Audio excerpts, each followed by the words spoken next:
memória, mas eu vou, tá? No ano de 2000 fui diagnosticada com leucemia mieloide crônica, que é câncer no sangue, né, na medula.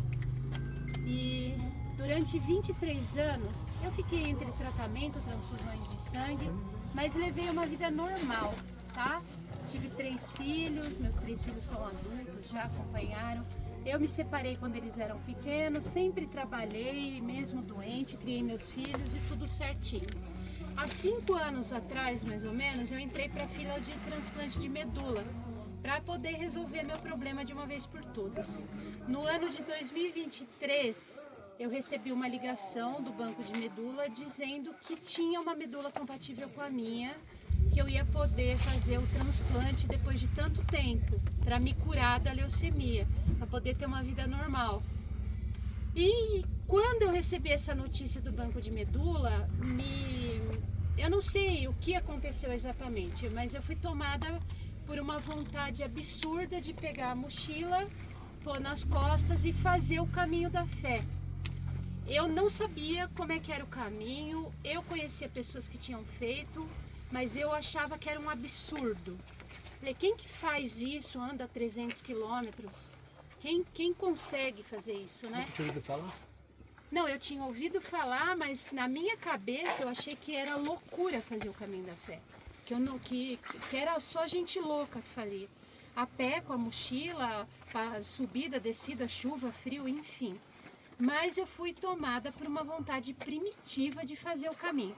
Então marquei uma consulta com a minha médica, falei para ela, doutora, eu vou entrar em processo de transplante, mas antes de fazer o transplante, eu preciso fazer o caminho da fé.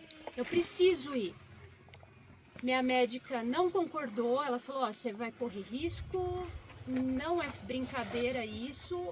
Eu falei, a responsabilidade é minha, eu preciso fazer. Foi o maior chamado, um pé no peito, assim, vai pro caminho. Sem ninguém, sozinha, sem marcar nada, sem conhecer ninguém, eu pus o pé no caminho. Ela me deu uma carta, ela falou, ó, vou te dar essa carta dizendo que você tá doente, em caso de emergência, o que der para fazer, vamos fazer, mas você tá correndo risco. Eu falei, não importa, eu vou. Peguei essa mochila aqui, que era do meu filho, falei, empresta a sua mochila para mim. Coloquei umas coisas que eu achei que eu tinha que trazer, pus o pé no caminho. Foi difícil demais sozinha, eu me machuquei demais. Eu tava com a imunidade baixa, tive infecção nas unhas do pé, caíram as unhas do pé. Nossa. Mas eu não pensei em desistir em nenhum momento. As pessoas me viam doente no caminho e falavam assim, ó, você não vai conseguir, você não vai chegar. Enfim, eu fui na maior determinação.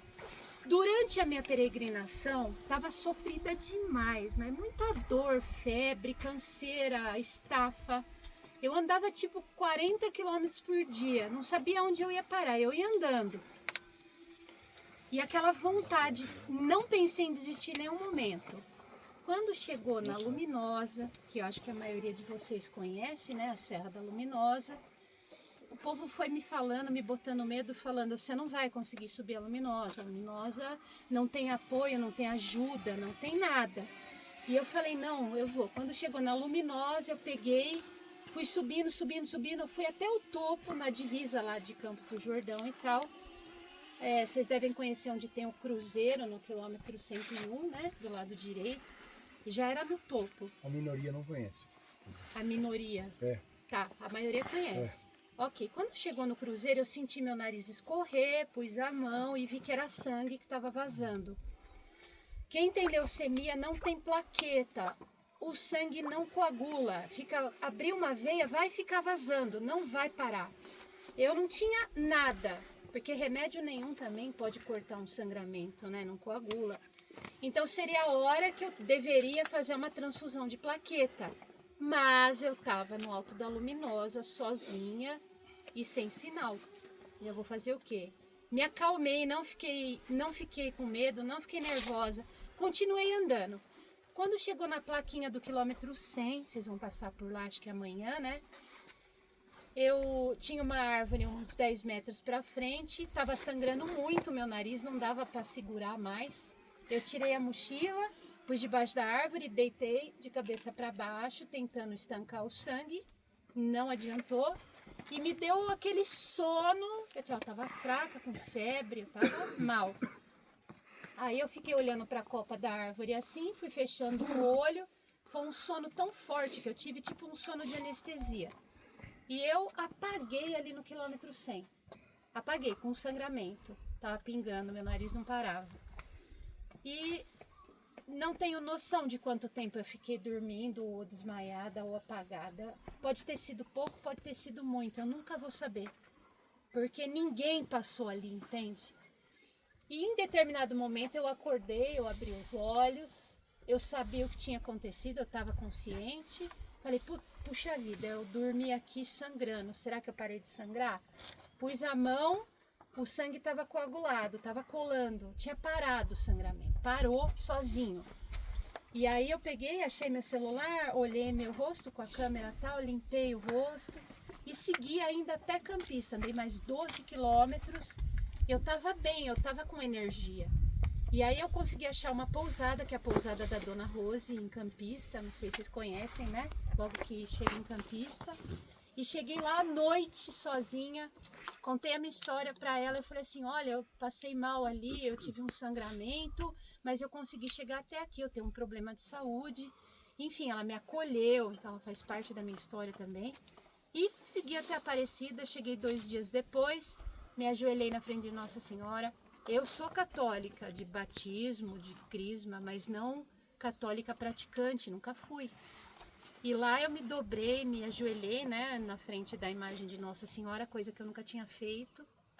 E achei que eu tinha tido sorte. Eu agradeci Nossa Senhora porque eu tive sorte. Ai, que sorte, obrigado, obrigado. Eu levantei, obrigado. Eu achei que eu podia ter morrido ali facilmente. Sangrar, sangrar, sangrar, não coagular. Nunca coagulou sozinho meu sangue. Sempre eu precisei de transfusão, sempre.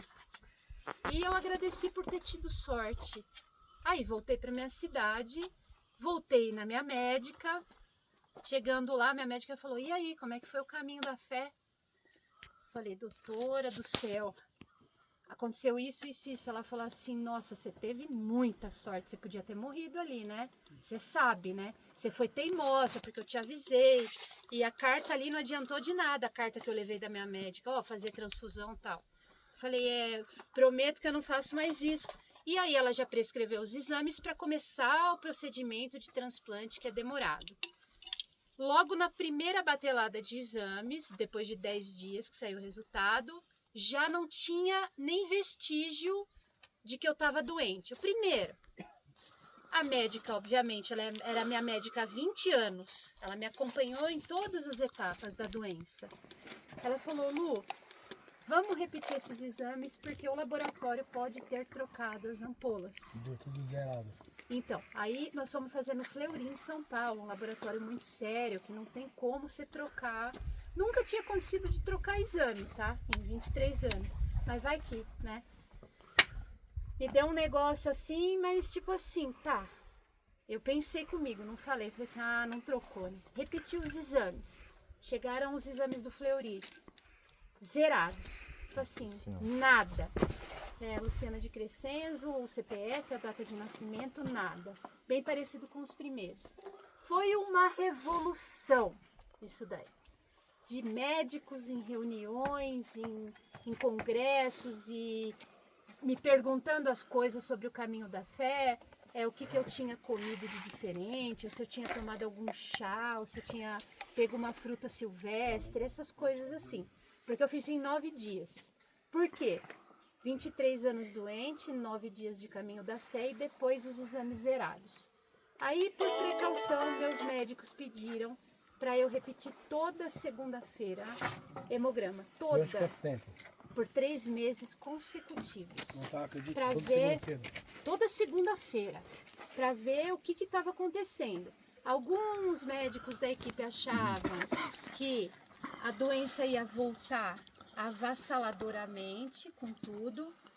A grande maioria eles falavam em autocura, que é uma coisa possível de acontecer, é rara, mas é porque eu pus o meu corpo no limite, mesmo sabendo que estava doente. Então, porque eu vim para o caminho agradecer o transplante que eu ia fazer. Eu não vim pedir nada. Eu não vim pedir cura no caminho.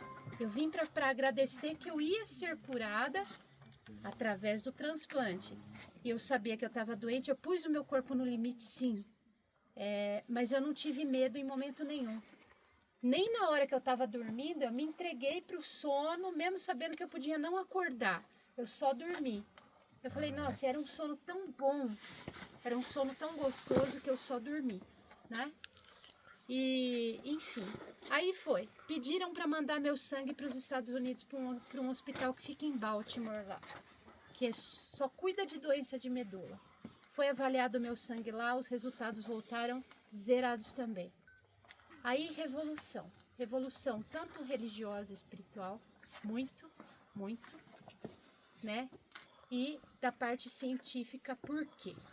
Porque eles atestaram uma autocura, porém tem uma vírgula, né? Alguma coisa desencadeou, deu start para que eu tivesse a autocura.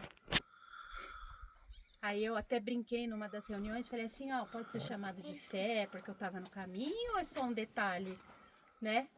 Então é uma coisa assim, não tem como, foi a minha cura. As pessoas acham assim que vem minha história, tem reportagem sobre isso, da IPTV, tem tudo. As pessoas veem a minha, não é assim, Deus abriu o céu, falou, filha, você vai ser curada agora, não tem nada a ver com isso. É uma mistura de muita coisa de 23 anos. Foi como eu conduzi, eu atribuo grande parte da minha cura ao nascimento dos meus filhos. Porque eu fui dia 3. O meu filho mais velho tem 26 anos e minhas gêmeas 25. Que bateu ali quando eu estava doente. Eu separada, meus filhos pequenos e eu doente, eu não tinha o direito de ficar doente, entende? Eu precisei cuidar dos meus filhos. Então o que eu pedia para Deus é que me desse tempo para cuidar dos meus filhos.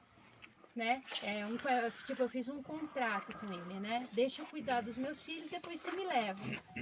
E no final das contas, acabou segurando você para encontrar seu livramento e ter a sua bênção, né? Oi? Esse momento que você está aqui, acho que é tudo combinado. A minha vida virou testemunho de 2 anos para cá, desde a minha cura, que foi numa quinta-feira santa, no quilômetro 100. Então, sobre isso. Chama quilômetro 100 no Instagram. Não, é porque é no quilômetro 100, é na plaquinha do quilômetro 100, onde falta exatamente 100. Onde ela pagou, onde ela pagou. Só uma pergunta aqui para eu concluir meu vídeo. Quanto tempo faz que você tá com os exames zerados? 2 anos. 2 anos? 2 anos com os exames zerados. E a principal causa disso você atribui a falta de medo e fé, que seria a mesma coisa? A falta de fé? Não, a falta de medo, que seria a fé. Seria... Então, como você consegue definir fé? Eu achei que eu tinha fé antes, eu descubro que eu tenho fé hoje. Entendi. Porque eu vivo para o caminho, eu não sou guia do caminho, eu vivo no caminho para poder participar de momentos assim. Entendi. E eles acontecem o tempo todo. As pessoas querem saber. Luciana. E pessoas que estão perdendo a fé voltam a ter. Exatamente. Você entendeu? Luciana, como é que você vive, desculpa a pergunta, mas como é que você vive economicamente, assim? Eu tenho empresa, isso, tá. eu consigo trabalhar peregrinando, eu tá. trago o meu equipamento de trabalho. Não é igual você que fica no bar pescoço de 24 horas. Então eu abri mão de tudo, de ficar fechada dentro da empresa trabalhando para trabalhar nesse escritório. Todas as pousadas têm internet, então eu Você peregrino. consegue trabalhar? Eu chego, tomo meu Você banho, fica janto. quanto tempo aqui? Porque a gente vai voltar agora uma turma em agosto. Você vai As mulheres voltam.